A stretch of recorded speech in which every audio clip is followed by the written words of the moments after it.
Greetings, dear ones. I'm Kryon of Magnetic Service. I'm going to say something, and then I'm going to explain it. Old soul, welcome to a new earth. Everything is starting to shift. Things that people can see and report, and so much of what they can feel and not prove. Many have asked, why is it that there's no preparation for channel? You've heard me say this before, there is. But not like an old energy. My partner sits in the chair. The little pause you hear and feel and observe is so he can step away. It doesn't have anything to do with getting ready to channel. Channeling means a complete and total surrender. Not a takeover. A surrender of consciousness.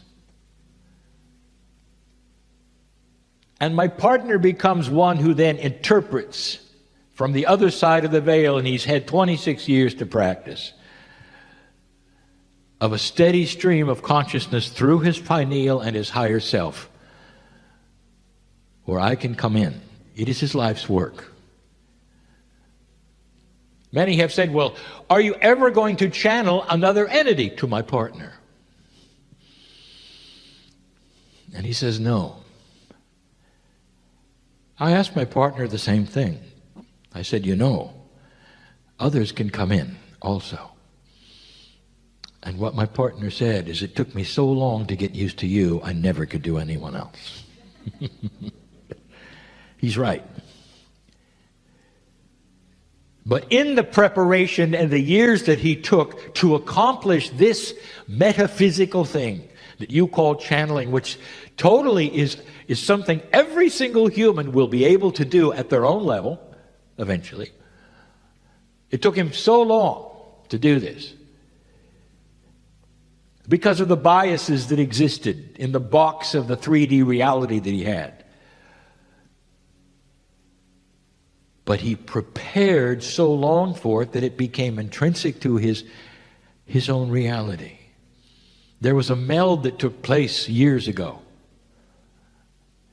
where he said that the higher self, his higher self, could come in and always be part of him, so that channeling could be instant. He could turn it on and off. He didn't have to go to a place. He didn't even have to sit down. You realize, don't you, that the paradigm of worship on the planet has always been compartmentalized, always. There's a time to pray, isn't there? There's a time to report to a place to worship. There's a time, a day, an appointment. You even get dressed for it, or you kneel for it, or you bow for it. But it's all compartmentalized. You might say, well, there's a place for the human and there's a place for the human to worship. And then when he's over and she's done, then you become human again. And then there's that category of humans being worthless. And so naturally, you're going to do bad things so that when you come back and worship, you can tell God all about it. Compartmentalization. How 3D can it get? Have you ever figured it out? You are part of the Creator itself. Every master has told you this. You come home from school as a child, mom says hello, and you say, don't talk to me. We don't have an appointment. She says, well, how did it go today? You know, I've got some good news for you. She said, don't talk to me. We don't have an appointment. That's going to happen later, and I'm going to get dressed for it. Later, you get dressed for it, you sit down, you face north, and mom can talk to you. You listen to mom for a little while, and you say, I'm sorry, your time is up, I got to go to my room. How does it feel so far? And you laugh and you say, that's ridiculous. Dear human beings, it's ridiculous if you apply it to the Creator. All's well. You are 24/7 in your DNA, in the very body you have, 24/7. With the Creator. Why do you then compartmentalize and make an appointment Even those who are metaphysical do this. It's a time for meditation. There's not a time. There's a time to play. There's a time to this. I would like to introduce a concept. Let Spirit, let God, let the Creator be with you every moment. Everything you do is appropriate.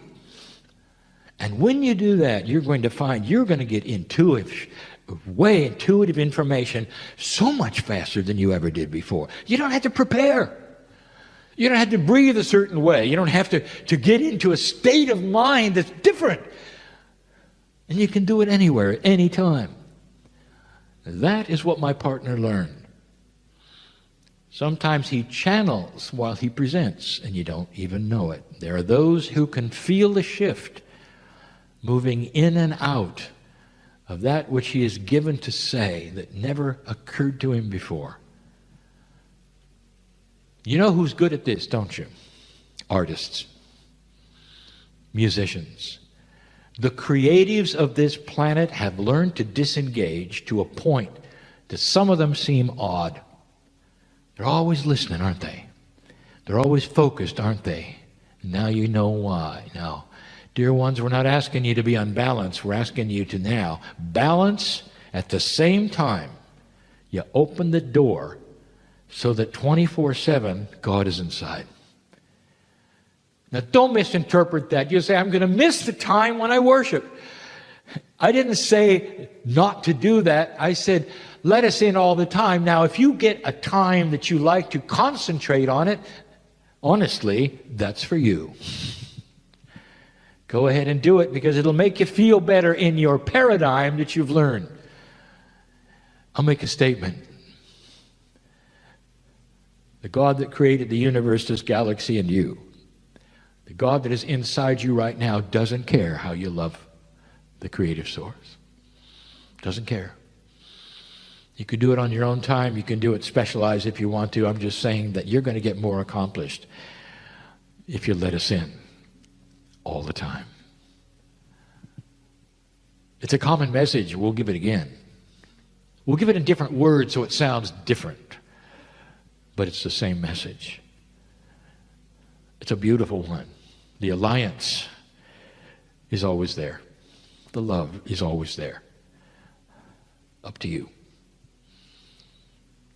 And so it is. Hi, it's Susan. And I am thinking that this question might help more than just myself in that we understand money in the Akash, and it's really a wonderful thing to be a light worker full of joy. Joy. As a tree hugger, it breaks my heart to think what's happening to the whales and the elephants and things like that. So I have a solution. I just want you to know if it's true. And that is let's say they go extinct. They actually end up living on another planet, so they're not really extinct. I love that. You are such an animal lover. You're such a Gaia lover. I mean, you're just glowing. And that suggestion is just like, I love it. Can we just grab them all up and send them to another place? So we won't hurt them anymore. You know, one of the things that's going on with a higher consciousness is an appreciation of Gaia and the animals. We just came from a place, the Azores, which was one of the last places on the planet to eliminate whaling. And it's so interesting to see that consciousness. And then to realize that, with the exception of a couple of holdouts, which are actually, skirting the issue, all the planet has agreed on treaties to protect this animal. Even countries without oceans have agreed to protect this animal. This is the beginning, I think, of a consciousness that starts to see the consciousness of animals as important to this planet, part of Gaia, part of the living scheme of what made us, instead of just, resources or just something we got to push aside. And again, I go back to her question. We come to, or not the question, but the answer I gave her, and that is what the relationship is going to become with Gaia. Monica is not one to say a lot about this, but when I met her, it was before I met her. She was a park ranger for Australia and worked in several places, and they went into New Zealand as well.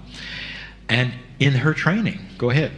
Well, I actually thought, we just needed to wipe out half the population, and then Of you know, humanity. humans are the scourge of the earth, and that I was really quite passionate about it because of all the environmental problems I saw. So my own awakening when I heard about Kryon talking about Gaia in terms of the sentience of the planet and the crystalline grid and the Gaia grid and the cave of creation, and the reason for Gaia was to support humanity in humanity's test of choice of consciousness, that put me on a 180 change between Gaia and humanities. And so now it's like, oh, the ones that are really hurting the environment haven't woken up to the fact that we're allied. And Gaia's just like the cliff on the ocean that takes the hammering of the waves. Gaia is just there until we figure it out. She's more resilient than what we know. And I mean, my country, Australia, we claim we have the highest rate of extinction from the invasion of feral animals and introducing one pest to get rid of another pest, and then it extincts, it causes mass extinction. So the amount of species that have become extinct are shocking. But the dinosaurs aren't here either. And so we're just seeing one slice of time, and let's talk about it in another 200,000 years. What's the plan? What, you know, so, yeah. What is the plan? And the plan is higher consciousness means an alliance with Gaia. Yeah. Honoring not just the earth, but animals of the earth and these kinds of things. Not so we're going to save them all, but so that we understand the symbiotic relationship and we won't harvest them and we'll treat them in an equal way. This Kryon said, if you doubt that and if you think it's Pollyanna talk, just talk to an indigenous about how it works. Yeah. There have been stories, and I've heard this now something like 3 or 4 times, of the buffalo. There is no such thing as a buffalo. It's a bison, by the way. Buffalo is not a name. That was a mistake. I got that from the park ranger in Yellowstone. Yeah. So the bison will come in, actually volunteer, and come into the tribe and be killed in order to feed the tribe. And every part of that animal is used. It's used for warmth. It's used, all of this stuff. So many stories of a symbiotic relationship where that animal actually arrive by itself. And I thought when I heard that, wow, that would make a good movie. That's a cute story. And then I heard it again. And then I heard it again from another source and another tribe. And I went, could this actually be that there's that kind of an agreement between Gaia, animals, earth, trees, plants, and humans? And the answer was yes. When they're in alliance, there is. Next question. Kryon talks a lot about coherence. Could you explain what he means? Not easily. Coherence is, you know what? Everybody knows what incoherent means. That's too many martinis. Coherence would be the opposite, where things are put together in a synchronous way, where they cooperate. Now, a coherence field, then, would be a field that promotes that kind of cooperation. It's the HeartMath Institute who started studying that field. And that then led them to the knowledge through experience is that you can create it around yourself.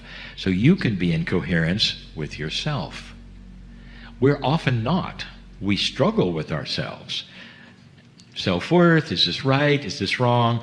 I'm going into a meeting, I'm anxiety and all of this.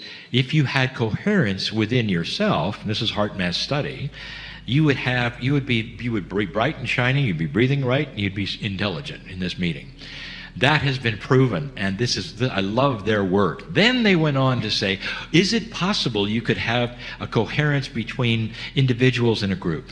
So you can have group coherence. Well, they came up with a wonderful system to test that, and there's software that's used when you clip it to a human, and using heart rate variability, there's a whole bunch of things that can be determined by the space between heartbeats and how you're thinking, what your consciousness is, and whether you're at rest or not, or whether you're thinking good thoughts or not. It's astonishing what you can tell about the heartbeat. They've got software that shows if you're in coherence or not. And we've done experiments, and often we will bring that machine and we'll do it with people in the audience. Some of you might have seen this. I will do that sometimes on a Sunday, sometimes on a Monday with Dr. Amber Wolf. And so that is what coherence is as we're talking about. Now, when Kryon talks about coherence, he goes much farther. He talks about coherence with you and the universe. That's part of the synchronicity we're talking about, literally opening the door and being one, then, with all the things that you don't, that humanity doesn't even believe in. It's in general. And that is that there is a field around us, and that field naturally is coherent with the love of God, and that we are now tapping into that, and we can then become it, and also the people around us can become it. These experiments, there was a way, are so grand. They did a coherence experiment at Hobima, a theater in Israel, when I was there, when we were in meditation and channel.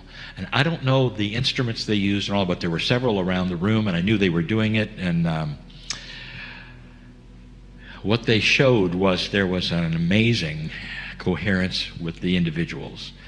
You know when else you get this? Have you ever sat in a meeting where something was happening and everybody felt it? And maybe it's a movie where there's something on the screen and everybody feels it. And it's more than mirror neurons. It's you're feeling something, and there's a palpable energy, and everyone's on the same track for just a moment. That's coherence. Now we know we can create it, and now we know a little bit more about what it is. And Kryon is talking about it more and more because of these experiments, and because we've been, as humanity, experimenting with it. I think it's the front line of more of a discovery of who we really are and what we can do that is positive. Next question. Hi, Lee. I'm Sharath. It's wonderful to be here, and really fabulous feeling the energy of Kryon. You're not from Cuba, are you? No, I'm from Sorry, India. Yeah, all right, fine. That's just, Yes. just a little joke. Thank you. My question is, actually, I'm also from a media channel, a TV channel called Mana TV, and we have done few shows on. It's a show called Health is Wealth by my friend, and we have done few series on autism, and ADHD and ADD and things like that. Kryon have said that these kids, the autistic and the indigo, they are kids of the new consciousness.